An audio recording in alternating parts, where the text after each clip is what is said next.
परम प्रेममय जुगावतार श्री श्री ठाकुर अनुकूल चंद्रेर आतुल चरण जानाई आमार शतकोटी प्रणाम। जीवनेर कोनो बाधाई आपनार किछु करते पारबे ना। सकल बाधा केटे सकल काजे आपनि सफल हबेन। सुदिन आसबेई, सकल प्रकार ग्रहदोष विपद आपद सब केटे जाबे। जयगुरु सकल इष्टप्राण दादा मायेरा प्रति प्रत्येकेर यथायोग्य स्थाने आमार प्रणाम और आनंदित जयगुरु जानाई। प्रत्येक मानुषेर जीवने जे कोनो एकटी ना एकटी बाधा किन्तु थाके। आमरा प्रति प्रत्येकेई कोनो ना कोनो बाधार सम्मुखीन हये थाकी। आर एई बाधार फले आमादेर प्रचुर क्षतिर सम्मुखीन होते हय। प्रचुर शुभ काजे ब्याघात आसे। ग्रहदोषेर कबले पड़े आमादेर जीवन छारखार हय। एई सबकिछु थेके कि आमरा कोनोदिन बाँचते पारबो ना? एई सबकिछु थेके कि आमरा मुक्त होते पारबो ना? श्री श्री ठाकुर अनुकूल चंद्र विधान दिलेन, तोमरा जीवंत आदर्शके मेने चलो, तिनिई तोमादेरके रक्षा करबेन। ताई এই জীবন্ত আদর্শ বা আদর্শ পুরুষকে আমরা চিনব কিভাবে? তার মধ্যে কোন কোন বৈশিষ্ট্য থাকলে তাকে আদর্শ হিসাবে মানব? এই আদর্শ মানে কি বা জীবন্ত আদর্শ মানে কি? বর্তমান সমাজে দেখবেন এই আদর্শকে, জীবন্ত আদর্শকে চিনে নেওয়া কিন্তু খুব কঠিন একটা কাজ। তাই শ্রী শ্রী ঠাকুর স্পষ্ট ভাষায় প্রকৃত জীবন্ত আদর্শ কেমন হবেন, তার বৈশিষ্ট্যগুলি কেমন হবে সেটি সম্বন্ধে সুস্পষ্ট একটি ধারণা আমাদেরকে দিলেন। শ্রী শ্রী ঠাকুর অনুকূল চন্দ্র বললেন, আদর্শ মানে সহজ কথায় এমনতর একটা জ্যান্ত মানুষ যে তার প্রিয় পরমের অকাট্য পীড়িতের খাতিরে তার প্রিয়কে তার নিজের ভিতর দিয়ে পারিপার্শ্বিককে সেবায় সাহচর্যে সমবেদনায় তার বহুদর্শিতাকে নিয়ে বাঁচা ও বৃদ্ধি পাওয়াকে উদ্দীপ্ত করে। একটা সহজ উন্মাদনায় দুঃখ কষ্টকে ভ্রুক্ষেপ না করে প্রতিষ্ঠা করে। আর তারই ভিতরে মানুষ দেখতে পায় তার পথ, যাতে তার জীবন ও বৃদ্ধিকে সহজ ও অটুটভাবে আলিঙ্গন করতে পারে। অর্থাৎ কি না, যিনি সত্যের বার্তাবাহী, যিনি ভগবানের কথাকে, যিনি ভগবানের প্রত্যেকটি আজ্ঞাকে সঠিকভাবে পালনের মধ্য দিয়ে প্রতি প্রত্যেককে শিক্ষা প্রদান করেন, যাতে সাধারণ মানুষ তাকে দেখে উদ্বুদ্ধ হয় এবং সেই শিক্ষায় শিক্ষিত হয়ে ভগবানকে কিভাবে লাভ করা যায় সেই পথে চলতে পারে। তিনি জীবন্ত পুরুষ, তিনি জীবন্ত আদর্শ, যিনি ভগবানের এই সত্যের পথকে সঠিকভাবে মানুষকে চিনিয়ে দিতে পারেন। এই সত্যের পথে কিভাবে চলতে হয়, কেমন আচরণ করতে হয়, কেমন কথাবার্তা বলতে হয়, এই সমাজে কিভাবে ভগবানের চরণ আশ্রয় করে জীবনকে ধন্য করে তুলতে হয়, সেই পথে তিনি দেখালেন। জীবন্ত আদর্শ তিনি, যিনি ভগবানের প্রত্যেকটি আজ্ঞাকে মাথায় নিয়ে যেভাবে চললে সাধারণ মানুষের জীবনে কখনো কোনো বিপদ আপদ আসবে না, সকল বিপদ আপদ কেটে যাবে এবং সহজভাবে জীবন চলনায় চলতে পারবে, সহজে ভগবানের কৃপা লাভ করতে পারবে, সেই নীতি আদর্শকে নিজে মেনে চলে এবং সেই নীতি আদর্শকে মাথায় নিয়ে তিনি সাধারণ মানুষকে শিক্ষা দেন। এক দাদা আবার শ্রী শ্রী ঠাকুরকে প্রশ্ন করলেন, আমরা প্রতি প্রত্যেকেই তো ছোট বড় আদর্শ নিয়ে চলি, একটা কোনো উচ্চ ভাব নিয়ে তো অনেকেই চলেন, তাহলে তেনারা কি আমাদের আদর্শ হতে পারে না? আমাদের কি জীবন্ত আদর্শ ধরেই চলতে হবে? আমাদের কি জীবন্ত আদর্শ হতেই হবে? শ্রী শ্রী ঠাকুর বললেন, আদর্শ মানে তাই যার ভিতর নিজেকে প্রতিফলিত করে দেখা যায়, তাহলেই আমাকে আমি দেখতে পাবো, এমন ধারা একটা কিছু আমার সামনে থাকা চাই।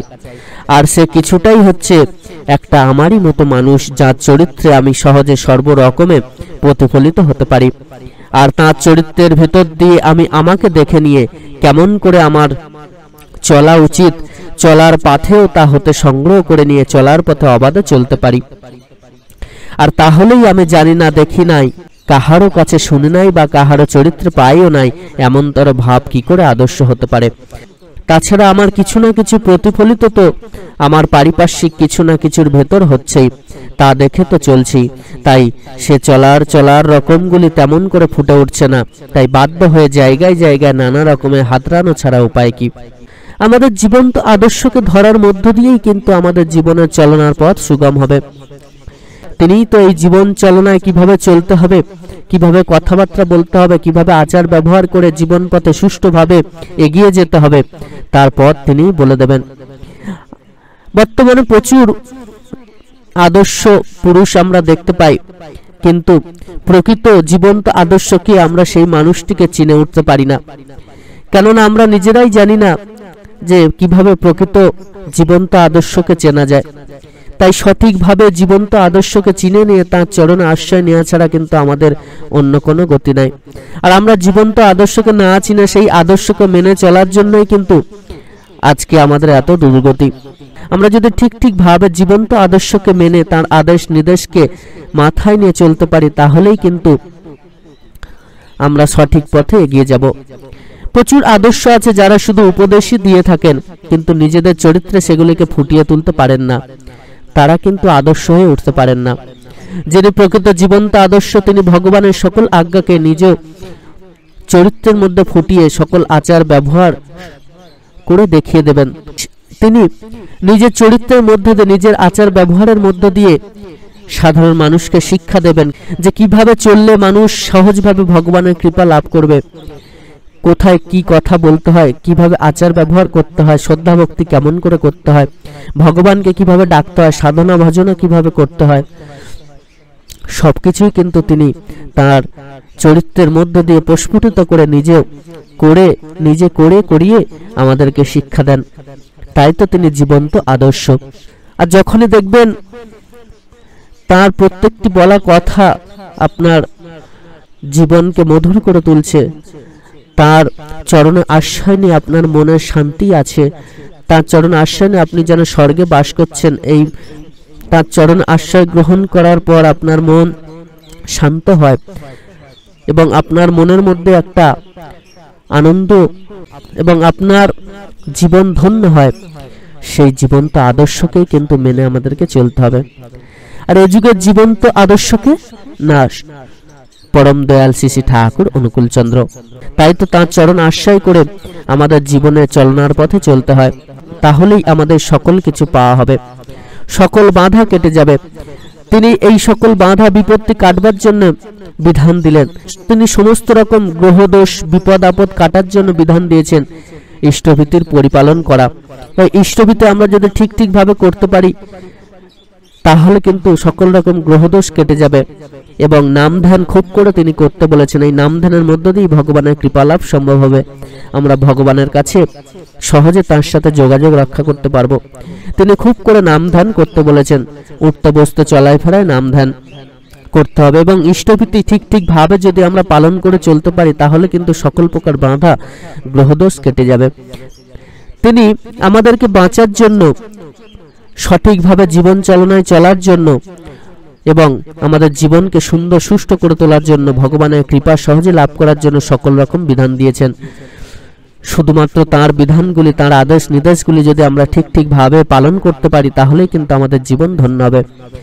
আর তাই তো তিনি জীবন্ত আদর্শ, যিনি আমাদেরকে হাত ধরে সকল শিক্ষা দিয়েছেন যে কিভাবে সকল বাধা কাটিয়ে সামনের দিকে দুর্বার গতিতে এগিয়ে চলতে হয়। তাই এখনো সময় আছে। যারা পরম দয়ালের সদ্দীক্ষা গ্রহণ করেননি, তারা তার সদ্দীক্ষা গ্রহণ করে জীবনকে ধন্য করে তুলুন। এবং যারা গ্রহণ করেছেন, সেই সমস্ত ভাগ্যবান মানুষেরা তার কথাগুলি সঠিকভাবে পরিপালন করে জীবনকে ধন্য করুন। সকলে খুব ভালো থাকবেন, সুস্থ থাকবেন, সুন্দর থাকবেন। আপনাদের সকলের সকল বাধা কেটে সকল কাজে আপনারা সফল হন। জীবন চালনায় সঠিকভাবে চলতে থাকুন, দেখবেন সকল কিছুই আপনার আপনি হয়ে যাবে, সব পাওয়া হবে। শুধুমাত্র জীবন্ত আদর্শ সদ্গুরু পুরুষোত্তম শ্রী শ্রী ঠাকুর অনুকূল চন্দ্রের কথাগুলিকে ঠিকভাবে মেনে চললেই হবে। জয় গুরু, বন্দে পুরুষোত্তম। পরমপিতা আপনাদের সকলের মঙ্গল করুন।